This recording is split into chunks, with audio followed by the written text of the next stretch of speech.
The TD Ameritrade Investor Movement Index is a data point TD Ameritrade has been releasing since 2010, and it's meant to be a sentiment gauge by TD Ameritrade investors based upon trading activity within their accounts. Instead of taking sentiment surveys, TD Ameritrade is sampling trading activity by their account holders and determining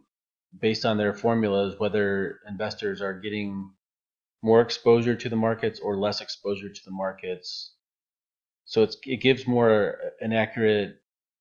viewpoint on investor sentiment based upon their actual activity and not just sentiment surveys.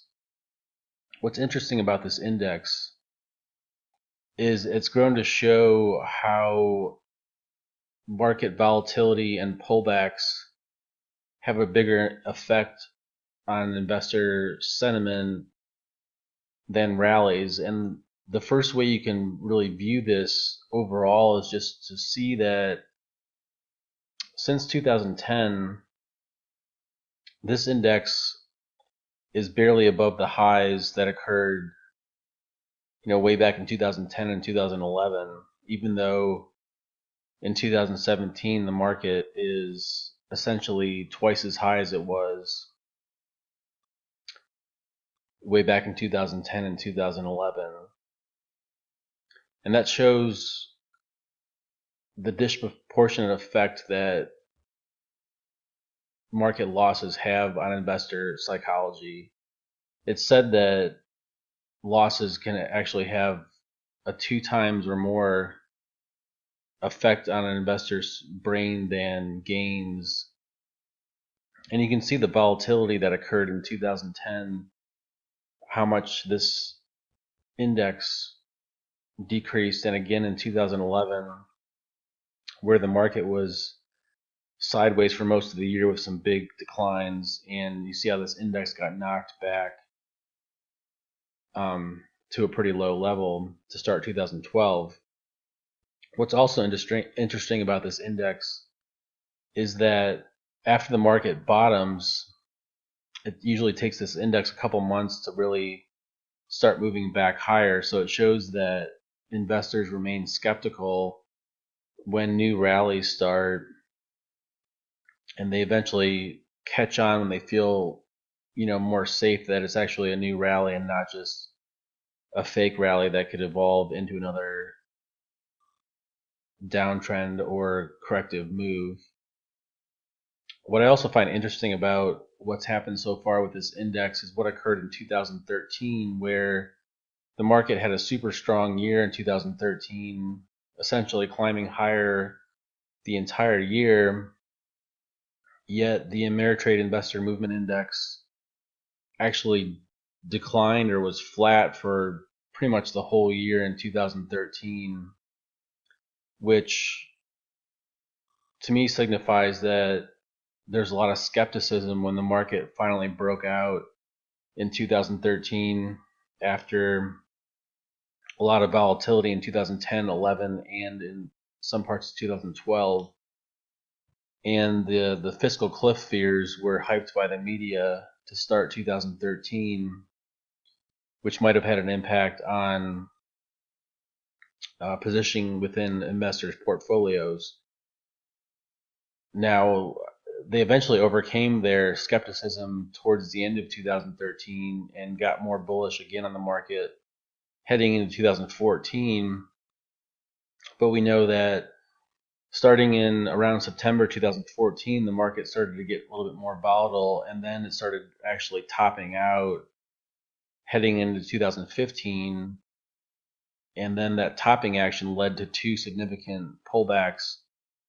in the summer of 2015 and again in early 2016. And what that price volatility did was drive this index actually to a new low in early 2016, even though the price action in the pullback didn't really get much below the mid 2015 correction. You can see how when you have a sideways bear market that has multiple big pullbacks within it, sentiment continued to deteriorate until it finally reached the bottom, along with the price action in the market. Now, again, it took a couple months after the actual bottom in the market, which was in January 2016. It took another 3 months for the sentiment index to bottom. And then once again, the sentiment is kind of trailing the market and trying to play catch up, as the market's moving higher. And again, some of the pullbacks that you had in 2016 caused pullbacks in sentiment during last year. And then we finally have a new high in this index with the data that was released for February 2017, where, like I said, the market has been making new highs, for multiple years now, and really isn't much higher than it was with some of these high points in 2010, 2011, and 2014. So overall, you can see how much of a negative impact volatility and pullbacks cause to investors. And really, this shows you how bull markets climb a wall of worry, because the volatility that occurs when the market experiences periodic corrections is what refuels sentiment and causes the market to have the ability to find new buyers once people are washed out, to come back into the market and push it continuously higher. So you can see that as the market has struggled through this volatility over the years, it's barely been able to register a higher sentiment reading, even though the price data is much higher than it was during all this volatility. So I think that should give a trader kind of a viewpoint of how trends can continue for a long time until they're exhausted, because these periodic corrections really is what allows the market to continue, and what might keep a bull market going for a long period of time, much longer than people really expect in a lot of cases.